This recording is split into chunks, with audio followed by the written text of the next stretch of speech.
प्रदेश के जुझारू अध्यक्ष, कर्मशील अध्यक्ष और मेरे वरिष्ठ साथी श्री राजीव भट्टाचार्य जी, विनोद सोनकर जी हमारे प्रभारी,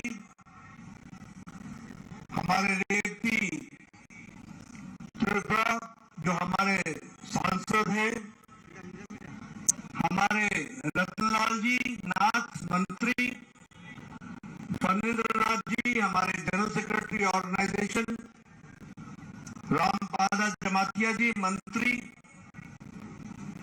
सुश्री संताना चकमा जी, राम प्रसाद पॉल जी, परमजीत जी, भगवान दास जी, सुशांत चौधरी जी, मनोज कांति देव जी, विकास देवबर्मा जी, हमारे अतुल देवबर्मा जी, प्रमोद रियांग जी, परिमल देवबर्मा जी,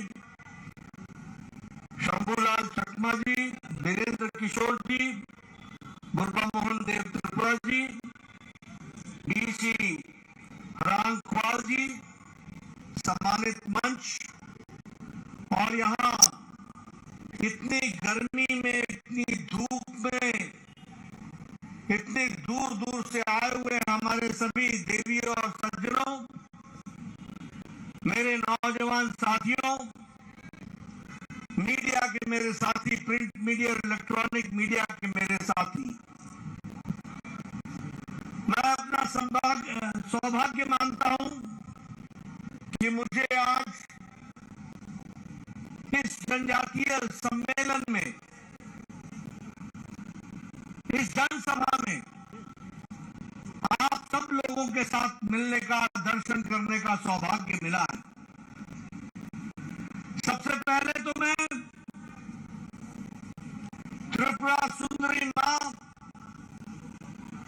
यहाँ की देवी, इस पावन भूमि की और सारे देश में जिनको हम सब लोग पूछते हैं, ऐसी माता हमारी त्रिपुरा सुंदरी जी को हम नमन करते हैं, आशीर्वाद लेते हैं और उनका नमन करते हुए हम अपनी बात को प्रारंभ करते हैं।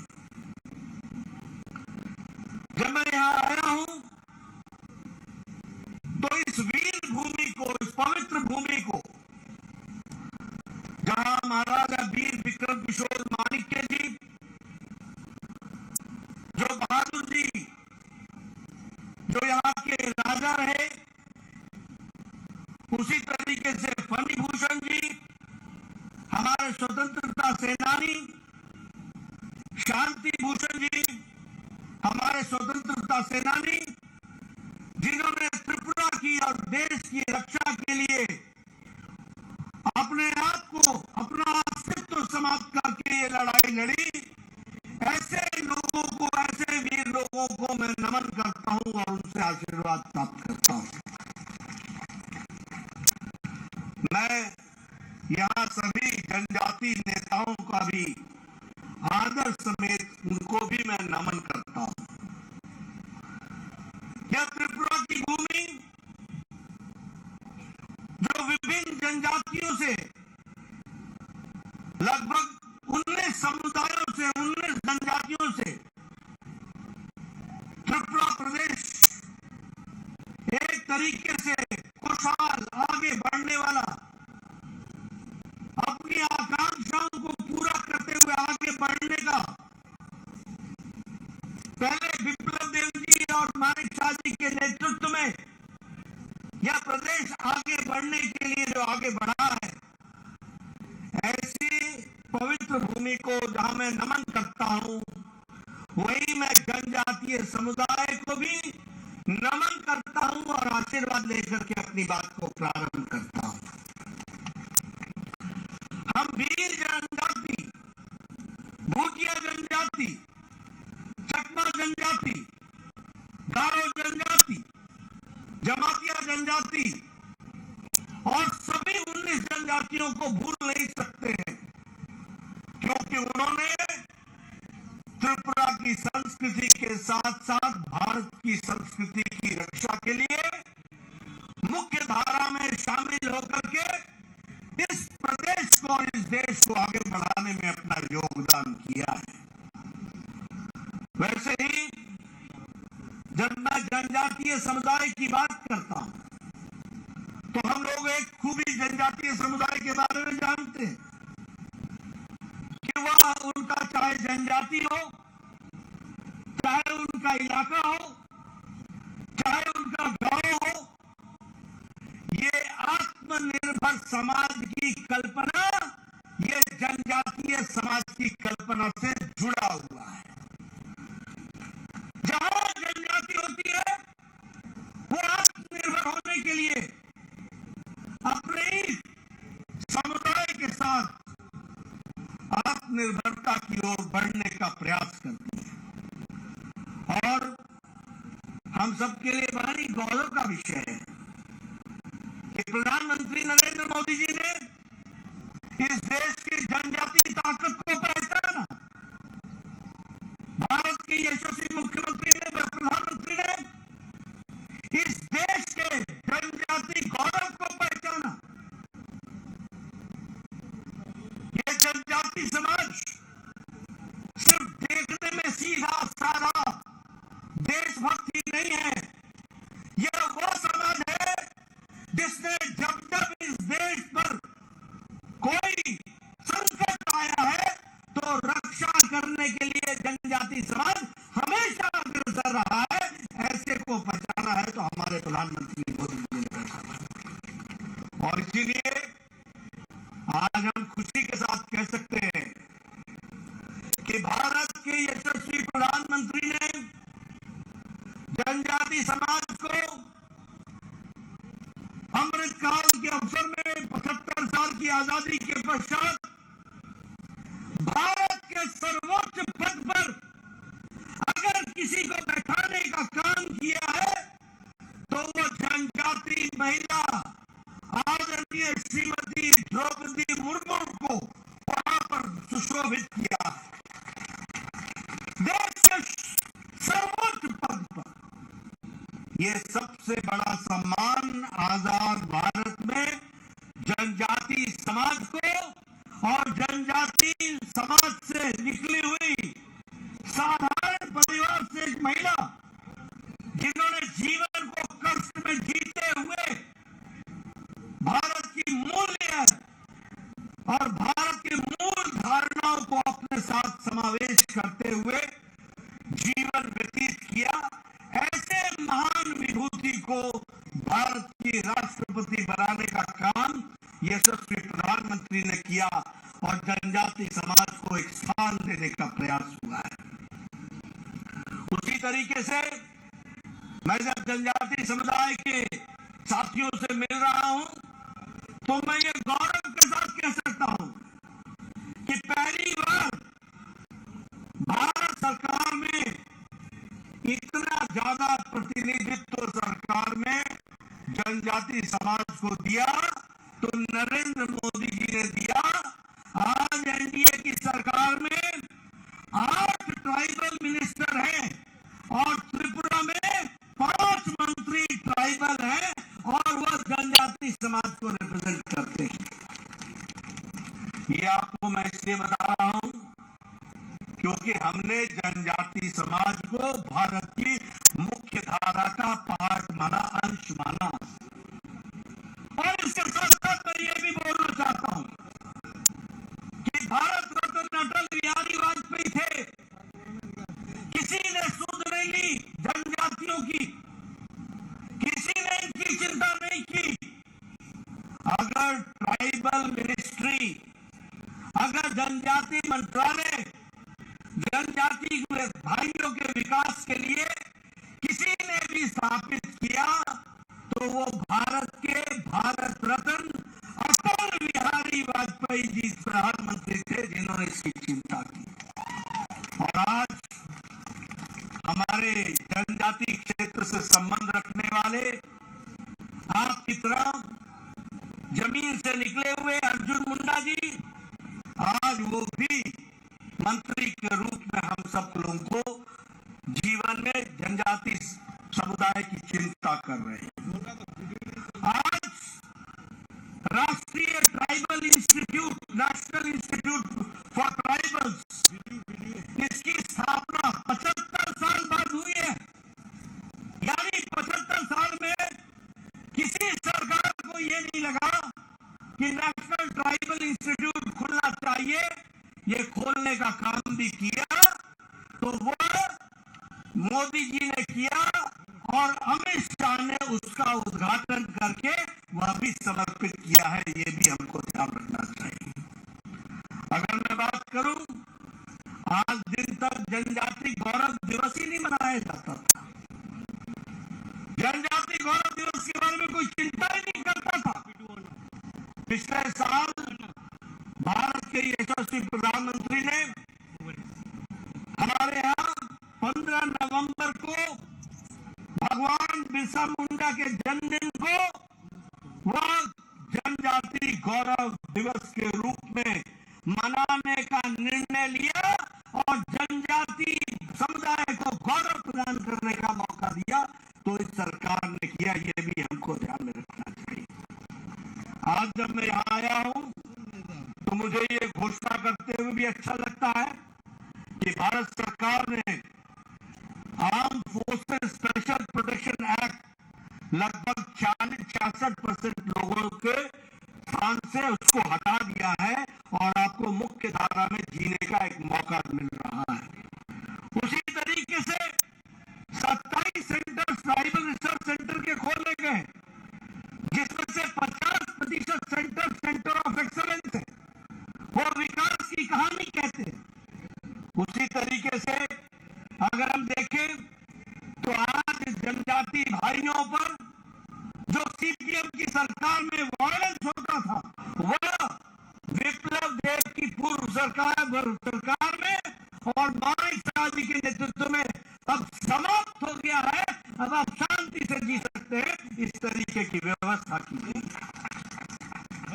इसी तरीके से वामपंथियों के द्वारा जो गुंडागर्दी चलती थी, आप लोगों को तंग किया जाता था, उसको भी समाप्त करने का काम इस सरकार ने किया है। उसी तरीके से एकलव्य स्कूल, जिसमें 270 करोड़ रुपए यूपीए की सरकार खर्च करती थी, आज 1400 करोड़ रुपए भारत सरकार खर्च कर रही है और एकलव्य स्कूल को आगे बढ़ा रही है। ट्राइबल स्टूडेंट पर एक एक्सपेंडिचर जहां 11,000 करोड़ रुपए था, मैं पत्रकार मित्रों से कहूंगा कि नोट कर लें, आज उन पर 42,000 करोड़ रुपए खर्च हो रहा है। अगर मैं स्कॉलरशिप की बात करूं तो जनजातीय भाइयों को 970 करोड़ रुपए का स्कॉलरशिप मिलता था, आज 2,500 करोड़ रुपए का स्कॉलरशिप मिल रहा है। जनजातीय उपयोजना जो 21,000 करोड़ की थी, वो आज 86,000 करोड़ रुपए हो गई है। जल जीवन मिशन में अगर 6.5 करोड़ लोगों को पानी दिया जा रहा है तो 1,20 लाख जनजाति लोग हैं जिनको पानी जल का व्यवस्था की जा रही है। यह भी हमको ध्यान रखना चाहिए। आयुष्मान भारत में जहां 11 करोड़ परिवार को स्वास्थ्य की सुविधा मिल रही है, तो उसी 11 करोड़ में 50 लाख परिवार आदिवासी भाई है। ये भी हमको ध्यान रखना है। प्रधानमंत्री आवास योजना में अगर 1,70,00,000 आवास आते हैं त्रिपुरा में, तो उसमें से 40 लाख आवास यहाँ पर हम जनजाति भाइयों को दे रहे हैं। किसान सम्मान निधि में अगर 11 करोड़ रुपए दिए जाते हैं, तो उस 11 करोड़ रुपए में 3 करोड़ लोग किसान सम्मान निधि में, किसान जो है वो आदिवासी है देश भर में। ये भी हमको ध्यान में रखना है। मित्रों, जल, जंगल, जमीन, स्वास्थ्य, शिक्षा, परंपरा, इसकी चिंता अगर किसी ने की है तो वो मोदी जी की सरकार ने की है। आज जनजाति के गौरव को बचाने के लिए जो जनजाति लोगों ने देश के लिए अपना योगदान किया है, उसको एक तरीके से म्यूजियम के रूप में स्थापित करने का काम किया है। काशी गारो आंदोलन, बीजू आंदोलन, कौल आंदोलन, मणिपुर आंदोलन, दुर्गावती आंदोलन और रानी कमलावती का जो सैक्रिफाइस था, उनका जो योगदान था, इस पर म्यूजियम बना करके इसको भी काम में लाने का काम किया, तो वो हमारी सरकार ने किया। मित्रों, अगर हम सीपीएम की सरकार की बात करें तो उन्होंने 25 साल में जनजातियों को हमेशा उपेक्षा की दृष्टि से देखा और ये महाराजा वीर विक्रम किशोर चांद माणिक्य जी, बहादुर जी, इनके बारे में भी अगर कोई नेशनल एयरपोर्ट बना करके उनको इज्जत देने का काम किया तो वो भी प्रधानमंत्री मोदी जी ने किया है, ये भी हमको याद रखना चाहिए। और 450 करोड़ रुपए खर्च करके नेशनल म्यूजियम नेशनल एयरपोर्ट बनाया गया है। उसी तरीके से अगर हम देखें तो चाहे वो थंगा डारलोंग हो, चाहे वो बेनीचंद जमातिया जी हो, चाहे वो बॉल म्यूजिक हो और फिर चाहे वो बांसुरी हो, पद्म श्री देकर के जनजाति भाई को मुख्य धारा में काम करने का काम किया तो प्रधानमंत्री मोदी जी ने किया है। इसलिए मित्रों, मैं एक लंबी गाथा आपके सामने रख सकता हूं। जनजाति का विकास का नाम है तो उसका दूसरा नाम भारतीय जनता पार्टी है। जनजातियों के विकास का अगर दूसरा नाम है तो वो भारत के यशस्वी प्रधानमंत्री नरेंद्र मोदी है। इस बात को हमको समझना चाहिए।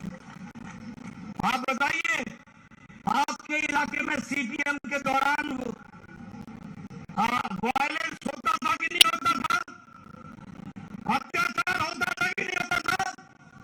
बताइए, अत्याचार होता था कि नहीं होता था? कानून व्यवस्था को धत्ता दिखाया जाता था कि नहीं दिखाया जाता था? आज आपको शांति से जीने का अधिकार मिला कि नहीं मिला? आप बताइए, विप्लव देव ने आपका विकास किया कि नहीं किया? आप बताइए, मानिक साहब का विकास कर रहे हैं कि नहीं कर रहे हैं?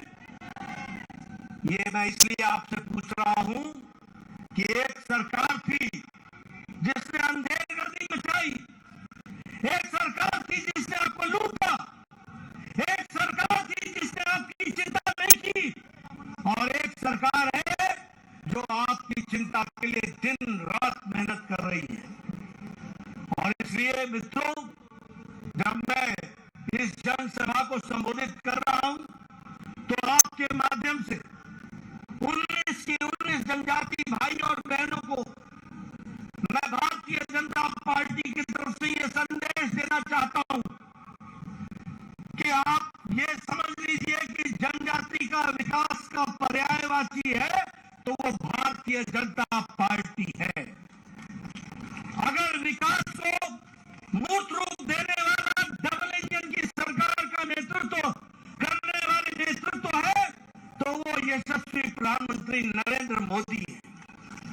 और उसी तरीके से यहां पर आपको डबल इंजन सरकार की प्रसाद को आप तक पहुंचाने का काम अगर कोई कर रहा है तो मानिक शाह, राजीव भट्टाचार्य, जिष्णुदेव, विप्लव देव और ये तमाम मंच पर बैठे हुए लोग आप तक उसको पहुंचाने का काम कर रहे हैं। इस बात को भी हमको ध्यान में रखना चाहिए। इसलिए इस धूप में आपका ज्यादा समय न लेता हुआ मैं समझ सकता हूं कि आप कितने कष्ट में हैं। मैं ये भी समझ सकता हूं कि आदमी तो छोड़ो, कैमरे को भी छाया दिखाया जा रहा है, उसके ऊपर भी तौलिया रखा जा रहा है। मैं गर्मी और धूप समझ सकता हूं, मैं पत्रकार भाइयों की भी तकलीफ समझ सकता हूं। इससे आपका ज्यादा समय नहीं लूंगा, लेकिन ये निवेदन करने जरूर आया हूं कि भारतीय जनता पार्टी सही मायने में आपकी चिंता करने वाली पार्टी है। भारतीय जनता पार्टी सही मायने में आपको मुख्य धारा में शामिल करने वाली पार्टी। भारतीय जनता पार्टी आपके विकास के लिए शिक्षा, स्वास्थ्य, परंपरा, विकास, किसानों की चिंता, आपकी परंपरा को बचाने का काम ये कोई कर रहा है तो ये भारतीय जनता पार्टी कर रही है। और नेतृत्व हमें सबको मोदी जी का आशीर्वाद प्राप्त है। इसलिए आपसे मैं निवेदन करूंगा कि आप जनजातीय क्षेत्र में किए गए कार्य को गहराई से समझें, जानें और भारतीय जनता पार्टी को आप आशीर्वाद दें। इन्हीं शब्दों के साथ बहुत बहुत धन्यवाद। जय भारत,